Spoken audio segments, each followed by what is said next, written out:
Hello everyone, एउटा new ब्लगमा स्वागत छ हजुरलाई। आज चाहिँ म धेरै दिनपछिको साथमा न्यू भिडियोको साथमा आइसकेको छु। अनि आज चाहिँ यत्तिकै घुमफिरको भिडियो हुनेवाला छ केटाहरूसँग। त्यही नै हो, अब कहाँ जाने हुन्छ थाहा छैन। यत्तिकै अब घुमौँ न त, भ्लग पनि भएको छैन, कपाल पनि यस्तो भएको छ यार। हेरौँ के कस्तो हुन्छ है, मजाले देखाइहाल्छु नि है त। बुटोल बजारमा भेटियोस् दाजु। यो गीत मिलेन यार, एउटा बबाल गिटार पनि ल्याए हुन्थ्यो बटा घर के जाने र गिटार ल्याएर आउनु पऱ्यो। त्यतातिर आइसक्यौँ है, मैले चाहिँ गिटार पनि ल्याएर आइसकेँ। त्यही नै हो, गिटार यतातिर छ केटाहरूले।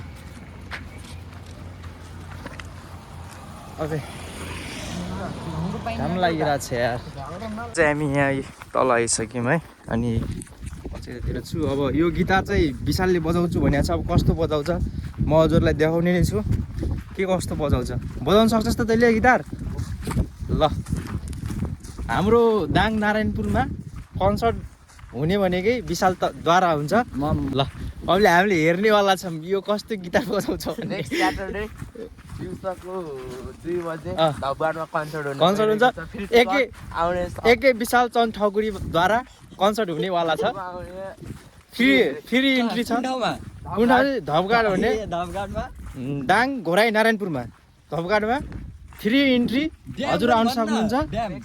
Next Saturday 2 PM।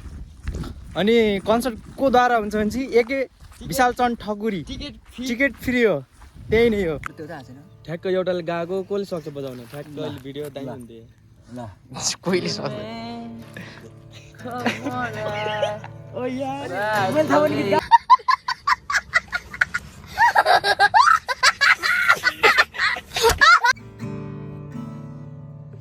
ल एउटा गेम एक्लो जीवनमा। ल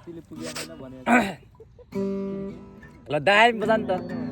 यो कन्सर्ट हेर्न फेरि भोलि पनि 2 PM मा आउनुलाई। के कुन गीत? एक्लो जीवनमा। ल एउटा कड हान्नु पर्यो, एक्लो जीवनमा हुनु पर्यो। यसमा त यो गिटारमा त रे गमवाला हुन्छ। एउटा गीत हान् त एक्लो जीवनमा।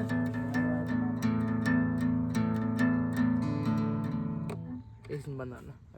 ए प्र्याक्टिस हुँदैछ। ल ल प्र्याक्टिस हुँदैछ। यसपछि युट्युबमा हाल्ने हो क्या? नचाहेको होइन तिमीलाई। यो चाहिँ हुनु ल ल ल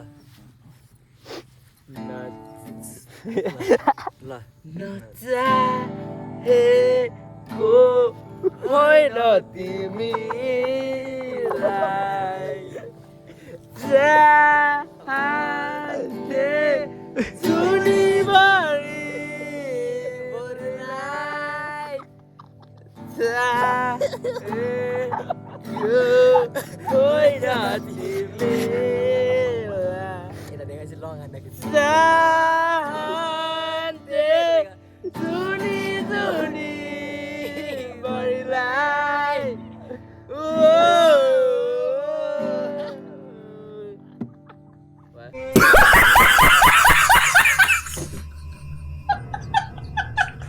अहिले चाहिँ हामी गयो उहाँ बस्यौँ, टाइम स्पेन्ड गऱ्यौँ, अनि फर्क्यौँ होइन। विशालले गिटार पनि बजायो दामी तरिकाले, हेर्नुभयो होला। अब भोलि पनि हुन्छ होला सायद यस्तो। अब के कस्तो हुन्छ भोलि पनि हुन्छ। विशाल भोलि हुन्छ कि नै यस्तो कन्सर्ट? Next Friday. फेरि यस्तो सितिमिति हुन्न, भयो भने फेरि राम्रो तरिकाले हुन्छ। अब अघि नै देखिसक्नुभयो विशालले कस्तो दामी तरिकाले बजाइदियो। अब त्यस्तै हेर्नको लागि अब यो युट्युब च्यानललाई सब्सक्राइब गर्नुपर्ने हुन्छ। त्यही हो। अनि अघि नै जुन बाटो आएको थियौँ त्यही बाटो आएको छौँ। यतातिर तोरीहरू यस्तो भइरहेको छ, हेर्न सक्नुहुन्छ। ए केटाहरू अगाडि हिँड्छन्, क्या दामी पर्छै देखिरहेको छ होइन। ल यता घुम्न आएको भाइहरूले माछा मारेर आएको छन्। रात पर्न आँटिसक्यो, त्यो माथितिर हिँडेको। कति बजीतिर र भाइ? ए कति बजी हो हेर त, त्यही हेर्नु त। 5:30 जति भयो भाइ। रात पऱ्यो बेला धेरै घुम्नुहुन्न हिँड्नुहुन्न भाइहरू। तेरो माछा ठिकै छ, भइसक्यो तिमीहरूको माछा।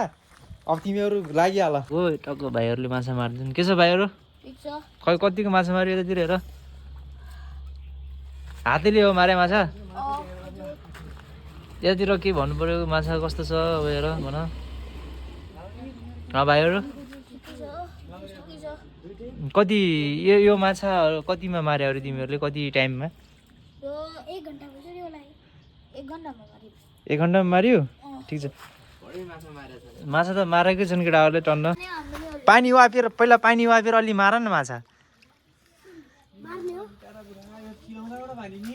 म माथि जान्छ नि माथिबाट भिडियो देखाइदिन्छु तिमीहरूको है ल माथि जान्छु पानी वापे है त्यसपछि रुख ल भाइहरूले माछा मार्दैछन् खल्ली पारामा है माथि हेर माथि हेर र यस्तो यस्तो यताको खाल्डोमा हाल यार पानी त्यो खाल्डोमा हाल न यताको खाल्डोमा हाल न त्यो खाल्डोमा भाइहरू त्यो खाल्डोमा हाल है त्यो खाल्डोमा हो पानी चाहिँ छ ल है कतिको माछा छन् है भाइहरूले माछा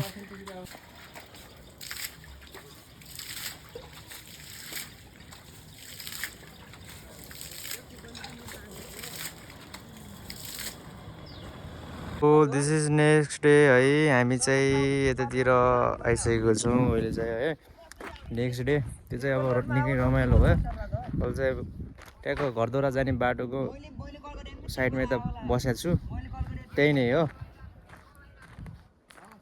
अनि यतातिरबाट दामी भ्यू देखिन्छ यतातिर यसो आएको नि होइन अरू के छ नयाँ नौलो खबर लाइक गर्नु भएको छैन लाइक गरिहाल्नु जे कामले घरै आएको त्यो काम बनेन अनि त्यही भएर यतातिर आएर यसो बसिरहेको छौँ होइन पछाडि देख्न सक्नुहुन्छ त्यो मान्छेलाई त्यही भएर यतातिर यसो जाम्न त बसौँ भनेर आएको केटाहरू फेरि यतातिर आउँदै आन्न भन्छन् अब फेरि यहाँबाट हिँड्नुपर्ने हुन्छ अब केटाहरू कहाँ छन् हामी त्यतातिर जान्छौँ मेरो काम बन्न म तनावमा छु यो मान्छेलाई हेर्नु